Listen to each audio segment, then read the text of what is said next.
जब मैं आदतों के बारे में बात करता हूँ तो सुबह ब्रह्म मुहूर्त में उठने की आदत को बादशाह आदत का नाम देता हूँ, क्योंकि वैसी शहंशाही आदत कुछ और हो नहीं सकती। शहंशाही इस अर्थ में कि उससे बड़ी कोई आदत नहीं हो सकती जो कि आपके जीवन में सकारात्मक परिणाम लेके आए, पॉजिटिव इम्पैक्ट पैदा करे। इसी तरह अगर बात व्यायाम की जाए, एक्सरसाइज की जाए, तो उसमें जो बादशाह का पद पाने वाली जो एक्सरसाइज है वो है सूर्य नमस्कार। सूर्य नमस्कार का अगर आपने प्रभाव देखना है तो लॉकडाउन के समय मैंने 21 दिन तक लगातार 21 सूर्य नमस्कार किए थे, और पहले दिन से लेकर 21वें दिन तक मैंने अपनी तस्वीरें खींची थी। अब आप स्वयं इस तस्वीर को देख के खुद जान जाइए कि इन 21 दिन तक 21 सूर्य नमस्कार रोज करने का मुझे क्या परिणाम मिला। प्रत्यक्षम किम प्रमाणम। तो आज मैं आपको सूर्य नमस्कार के बारे में मैं एक वीडियो पहले बना चुका हूँ, लेकिन थोड़ा सा वो कच्चा और कुछ उसमें कमियाँ थी। अभी मैं आज आपको सूर्य नमस्कार का एग्जैक्टली कैसे सूर्य नमस्कार करना चाहिए, उसका जो क्लासिकल तरीका है, जो मुंबई में जो योग इंस्टीट्यूट सूर्य नमस्कार जो सिखाता है हमें, वो सूर्य नमस्कार कैसे करना है, उसमें जो 12 आसन हैं, हर एक आसन के बारे में नाम और उसकी व्याख्या करते हुए, और इनफैक्ट मैं कोशिश करूँगा कि हर एक आसन का भाव भी बता सकूँ कि जब आप वो आसन करें सूर्य नमस्कार के तहत तो उस आसन के वक्त आपके मन में भाव क्या होना चाहिए। कि वो 4 बड़े भाव हैं, वो भाव, उस भाव की वजह से भी क्या होता है कि आपके शरीर जैसा आप सोचते हैं शरीर वैसा महसूस करता है। तो सिर्फ सूर्य नमस्कार को एक व्यायाम की तरह नहीं करना है, जब उसको आप भाव में जाके करेंगे तो उसका परिणाम और बेहतर आपको मिलेगा। तो आज जानिए मेरे साथ सूर्य नमस्कार कैसे करना है, उसके 12 के 12 आसन हम शुरू करते हैं, और मैं फ्रंट और साइड दोनों साइड से आपको दिखाऊंगा, सो दैट कि आपको कुछ शक न रहे। अगर किसी को सूर्य नमस्कार के इन किसी भी आसन को लेकर कोई शंका है, कोई सवाल पूछना है, तो आप कमेंट बॉक्स में जाके मुझसे सवाल पूछ सकते हैं। मेरी कोशिश रहेगी कि मैं आपके सवालों का समाधान दूँ। लेकिन आपको ये कहना चाहता हूँ एक बार फिर कि यदि आप 5 सूर्य नमस्कार, 5 का मतलब है 10 का सेट, एक सेट में 2 सूर्य नमस्कार आते हैं, तो अगर आप 5 भी रोज करते हैं तो आपको इसका क्या लाभ मिलेगा ये खुद ही आप महसूस करने लगेंगे। ठीक है, चलिए शुरू करते हैं। हाँ, एक बात और बताना भूल गया कि आपको मैं सांस लेने का भी तरीका बताऊंगा कि हर आसन के वक्त आपको सांस कैसे लेनी है, कि सांस अंदर लेनी है या छोड़ते हुए सांस को वो आसन करना है, तो उसका बहुत ख्याल रखना है। क्योंकि आपके जो 12 आसन सूर्य नमस्कार में हैं, हर एक आसन में किसी में सांस लेनी है, किसी में सांस छोड़नी है। तो एक बार कुछ दिन अभ्यास करेंगे तो वो आपको याद हो जाएगा, फिर शरीर उसके अकॉर्डिंगली अपने आप से करने लगेगा। कुछ दिन प्रैक्टिस करने की बात है बस। ओके, तो चलिए सूर्य नमस्कार शुरू करते हैं। लेकिन मैं आपको शुरू करने से पहले ये बताना चाहूँगा कि आपको इस बात का पूरा ख्याल रखना है कि सूर्य नमस्कार शुरू करने से पहले आप 5 मिनट का मिनिमम, मैं कहूँगा 10 मिनट का करना चाहिए। आपको वार्म अप करना चाहिए, पूरी बॉडी का वार्म अप करना चाहिए, सो दैट क्योंकि क्या होता है कि सूर्य नमस्कार करते हुए आपकी जो बड़ी मसल्स हैं, लोअर बैक की मसल है, अपर बैक की मसल्स है, आपकी थाई की मसल्स हैं, सारी मसल्स का इस्तेमाल होता है। तो अगर मसल्स ठंडी रहेंगी तो क्रैम्प आने की ज़्यादा चांस है, आपका ट्विच हो सकता है, मसल ट्विचिंग हो सकती है, तो वो अननेसेसरी लेने के देने पड़ जाएंगे। इसलिए 5 मिनट का वार्म अप आप जरूर कीजिए। तो पहले मैं आपको हर एक आसन सूर्य नमस्कार में जो आते हैं उनके बारे में बताऊंगा। जैसे मैंने बताया आपको 12 आसन आएंगे इसमें। पहला आसन है स्थित प्रार्थनासन। स्थित बोले तो आप कहीं पर खड़े हैं, स्थित हैं, यू आर नॉट मूविंग। प्रार्थना इज प्रेयर, तो ये प्रेयर आसन है। इसमें नंबर 1। नंबर 2 इसमें आता है हस्त उत्तान आसन। हस्त उत्तान बोले तो हस्त में हाथ उठाना, ये ठीक है। अब इसमें क्या करना है, इसमें पीछे जाना है, लेकिन ज्यादा पीछे नहीं जाना, आपको बैक स्ट्रेच करना है जितना आप कर सकते हैं सहज तरीके से, 2, ठीक है। और फिर आपको सांस इसे जाते हैं सांस लेना है, फिर सांस छोड़ते हुए आपको तीसरी पोजीशन पे जाना है। तीसरी पोजीशन क्या है?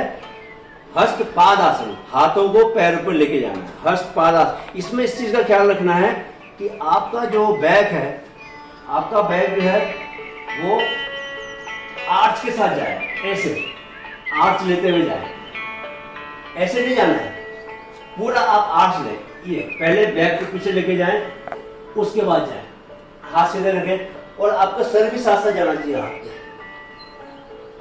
ठीक है। फिर से तो 3 हस्त पाद आसन। तो उसके बाद सांस, अभी क्या करना, नीचे गए हमने, सांस छोड़िए, सांस लेते हुए पैर पीछे, राइट पैर पीछे लेके जाएं, ये हो जाएगा नंबर 4 आसन। 4 इसको बोलते हैं अश्व संचलन आसन। इसमें बायां पैर जो है आपका राइट एंगल पे रहेगा, ठीक है। 5 ये हो गया, ये आसन इसका नाम है अधोमुख श्वान आसन, ठीक है। इसमें आपको एडी जमीन पर लगाने की कोशिश करनी है, हिप आपके जितना ऊपर आ सकते हैं, हाथ आपके बैंड नहीं होंगे, सीधे रहेंगे।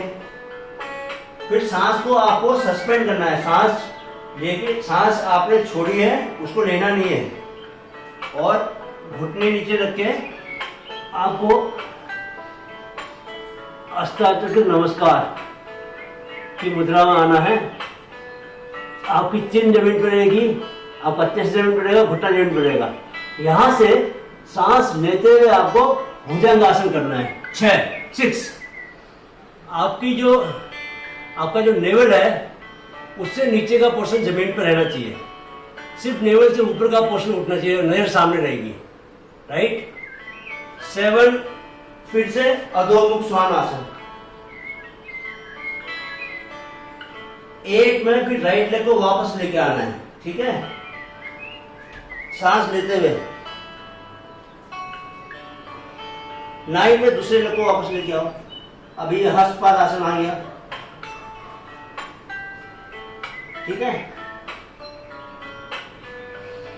हस्त उत्तान आसन और प्रार्थनासन। तो अब मैं आपको साइड से देखिए सूर्य नमस्कार, ठीक है। मैं काउंट करूंगा, 12 आसन है, ठीक है। 1 2 3 4 5 6 7 8 9 10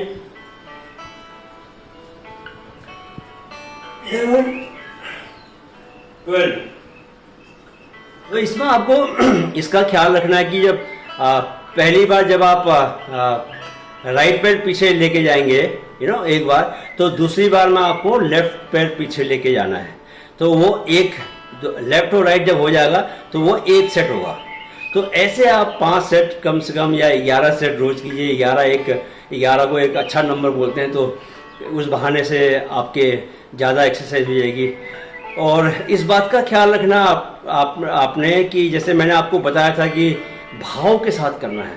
तो जब भी आप नीचे जा रहे हैं, जमीन की तरफ जा रहे हैं, तो दैट सेंस ऑफ सरेंडर, एक समर्पण का भाव लेके आइए, हैं। आप ऑलमाइटी को, आप इस ब्रह्मांड को, आप अदृश्य सुपर शक्ति को, जो सर्वशक्तिमान है, उसके प्रति आप के मन में एक समर्पण की भावना आनी चाहिए। और जब भी आप जब आप ऊपर उठ रहे हैं, जब आप तन रहे हैं, जब आपको अपने शरीर की ताकत से जब आप खड़े हो रहे हैं, अपने आत्मबल के सहारे से, उस वक्त आपको ऐश्वर्य का भाव लेके आना है कि आप ही सब कुछ है।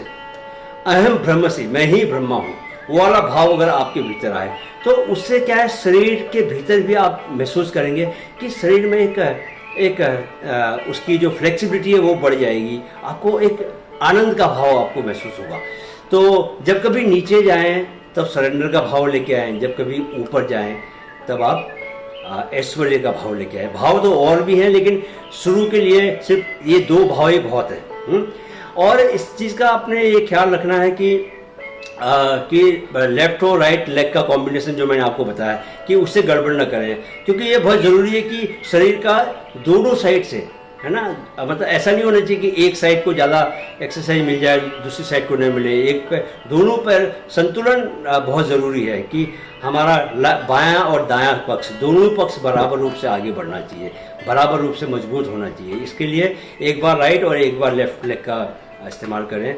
मुझे उम्मीद है कि ये आपको सूर्य नमस्कार बहुत आपके काम आएगा, आप इसका अभ्यास करेंगे और इसके जितने भी फ़ायदे हैं आप उसको, उन फ़ायदों को अपने जीवन का हिस्सा बनाएंगे। कुछ ही दिनों में आप महसूस करेंगे कि आपके शरीर की न सिर्फ फ्लेक्सिबिलिटी बढ़ी है, आपको शरीर में ज़्यादा शक्ति का भी एहसास हो रहा है। इसके अलावा आपको जीवन में आप ज़्यादा निश्चय के साथ, ज़्यादा डिटर्मिनेशन के साथ काम कर पा रहे हैं। आपकी विल पावर बहुत स्ट्रॉन्ग हो जाएगी, आपके मूड स्विंग बहुत कम हो जाएंगे, आप पर खुद के ऊपर भरोसा बहुत बढ़ जाएगा।